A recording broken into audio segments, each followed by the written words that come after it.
Carta Democrática Interamericana. É um documento importante dentro do estudo dos direitos humanos? Se sim, como eu devo estudá-lo para as provas de concurso público? Eu sou Ricardo Torques, eu sou professor de Direitos Humanos no Estratégia Concursos e eu vou resumir aqui para vocês os principais dispositivos e a ideia central por trás da Carta Democrática Interamericana. E antes de eu começar, eu já vou pedir para você deixar o seu joinha, para você já fazer inscrição no canal, porque eu tenho publicado diariamente uma série de vídeos com resumos, dicas, temas importantes de direitos humanos, de modo que você vai ter, além de todos os conteúdos que você já utiliza para a sua preparação, você vai ter esse banco de vídeos com vídeos objetivos, claros e diretos ao ponto. Perfeito? Inclusive use dos comentários que estão aqui embaixo para que você possa pedir a mim temas que você acredita que eu deva gravar, para que eu coloque na fila de vários vídeos que eu farei todos os dias aqui em nosso canal. Vamos lá? Pois bem, pessoal, Carta Democrática Interamericana. Que documento é esse? Qual é a relevância desse documento para o sistema da OEA? Para começar, nós temos aqui dentro da Carta Democrática Interamericana, um anseio por você garantir, no âmbito da Organização dos Estados Americanos, a democracia, e nós não voltarmos a um passado ditatorial. Eu não sei se você lembra das suas aulas de história, mas nós tivemos aqui na América Latina, no Cone Sul, que são esses países aqui que estão na parte de baixo da América Latina, um movimento muito intenso durante os anos de 1960 até 1980, com regimes ditatoriais. Só para você ter uma ideia, o Paraguai em 54 teve um golpe militar. Bolívia e Brasil, em 64, também tiveram um golpe militar. No ano de 1973 foi a vez do Chile e do Uruguai. E, por fim, a Argentina em 1976. Todos esses países que integram aqui esse cone, na parte final da América do Sul, passaram por um regime autoritário. Superaram esse regime autoritário e hoje são, na sua grande maioria, países democráticos. Na verdade, esses que eu mencionei são democráticos. Nós temos, naturalmente, outros países, como é o caso da Venezuela, que ainda mantém um regime autocrático. Fato é que, dentro da América, nós tivemos esse movimento, um movimento muito forte no sentido dessas ditaduras militares. Depois houve um processo de redemocratização e um pouco mais recentemente, por volta dos anos, final dos anos 90, início dos anos 2000, nós flertamos novamente aqui o acolá com regimes autocráticos ou regimes ditatoriais novamente. E isso reacendeu uma preocupação que até então se tinha de se manter a democracia no âmbito da OEA.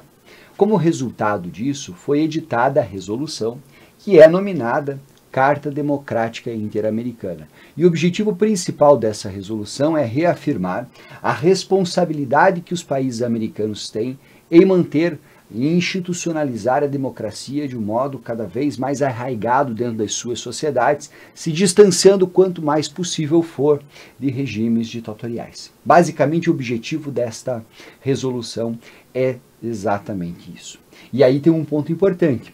Nós não estamos diante, e eu quero que vocês entendam isso muito bem, nós não estamos diante de um tratado internacional. Nós estamos diante de uma soft law.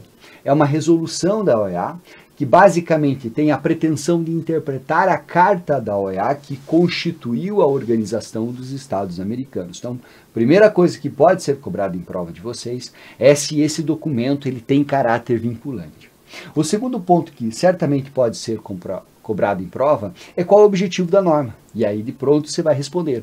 O objetivo da norma é manter um sistema democrático nos países da América Latina, distanciando-os cada vez mais da possibilidade de se retomarem governos ditatoriais. E aí, naturalmente, a pergunta que fica, pois é, como que isso vai ser feito? Ou que garantias, que instrumentos esse documento pode conferir aqui para que nós não tenhamos mais regimes autoritários na América Latina. E aí, pessoal, vejam só, a adesão a esse documento, e eu trago você para a tela, basicamente vai implicar, primeiro, na necessidade de se fortalecer partidos e organizações políticas. E é muito interessante porque o próprio documento fala da importância dos partidos políticos não só para você poder ser um catalisador de interesses, né, para que as pessoas consigam chegar aqui a partir de um ideal comum a acessar os cargos políticos eletivos, mas também como um partido como um instrumento muito relevante da democracia, por ter bancada, por ter voz e vez no parlamento, por poder falar em nome de um grande número de pessoas.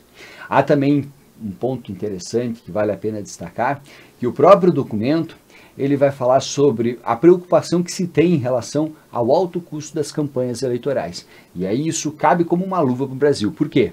Porque o Brasil é hoje, na América Latina e entre os países do mundo, o que mais gasta proporcionalmente, né, em relação ao número de votadores, né, de pessoas, de eleitores, é o que mais gasta com campanhas eleitorais. E esse é um problema que nos aflige, que nos deixa muitas vezes pé da vida, né, porque se gastam milhões com as campanhas eleitorais nesse país. Além disso, nós temos a necessidade de transparência das atividades governamentais. Uma das formas de você impedir que o governo comece a montar ou que haja um golpe dentro do governo para que se estabeleça uma ditadura é justamente tudo que o governo faz estar ali numa vitrine, poder ser consultado pelas pessoas de um modo geral. Então a transparência é algo absolutamente importante. Outra coisa que essa carta traz como implicação é a responsabilidade do governo na gestão pública. Você ter, por exemplo, uma lei de responsabilidade fiscal, você ter, por exemplo, um teto de gastos para o poder público, de modo que você vai estabelecer aqui parâmetros e, a partir daí, caso haja uma atitude fora desses parâmetros, você poder responsabilizar o governo por essas atitudes. E ainda tenho aqui como um outro destaque, embora existam outras regras dentro desta carta, o respeito aos direitos humanos. Direitos de liberdade, direitos sociais, e especialmente a liberdade de expressão, que é característica própria de um Estado democrático, e também a liberdade de imprensa, que muitas vezes exerce e tem um papel fiscalizador bastante relevante. Então eu posso dizer a vocês que essa carta ela traz essas implicações justamente com o objetivo de se manter a democracia no âmbito da OEA. E aí você pode estar se perguntando, tudo bem, professor, isso aqui é tudo muito bonito, legal, concordo, acho interessante, porém, e se eventualmente algum dos países que foi lá e participou da assinatura, aderiu a essa resolução, esteve presente no momento que ela foi editada, mas agora resolver, começar a adotar atitudes antidemocráticas, atitudes autoritárias, o que é possível ser feito, pessoal? Vejam só, a partir do momento que você adere, e o Brasil é um dos adeptos a essa Carta Democrática Interamericana, nós podemos ter denúncias sendo formuladas perante o secretário-geral da OEA ou perante o Conselho Permanente da organização. E essas denúncias serão analisadas, serão investigadas, e a partir do voto de 2/3 dos membros da OEA, nós podemos ter a suspensão do membro. Ou seja, o membro não fará mais parte da Organização das Nações, não da ONU aqui, desculpe, mas da OEA, da Organização dos Estados Americanos. Isso é muito interessante, pessoal, por quê? Porque até então nós não tínhamos um mecanismo, não havia ali um instrumento para que nós pudéssemos, dentro e olhando para a Convenção Americana, para os documentos, ali para a Carta da OEA, que permitisse você suspender em razão de atitudes antidemocráticas. Agora nós temos um documento que prevê isso expressamente como uma forma de interpretação da própria Carta da OEA. E é justamente esse o interesse por trás aqui desse documento. Portanto, e aí para concluir, podemos concluir que esse assunto não é um dos assuntos dos mais cobrados em prova, porém quando aparece, quando está lá no seu edital, isso causa o maior receio de todo mundo que está estudando. Mas você pode ficar tranquilo que se você souber essas informações, com um pouco de bom senso, você certamente acertará questões de prova. Eu diria a você que caso você queira fazer uma preparação um pouco mais além, minha sugestão é, não deixe de ler o documento. É um documento que você vai ler em 15 minutos, e a partir daí, juntamente com essa aula, você não erra mais o tema. Perfeito?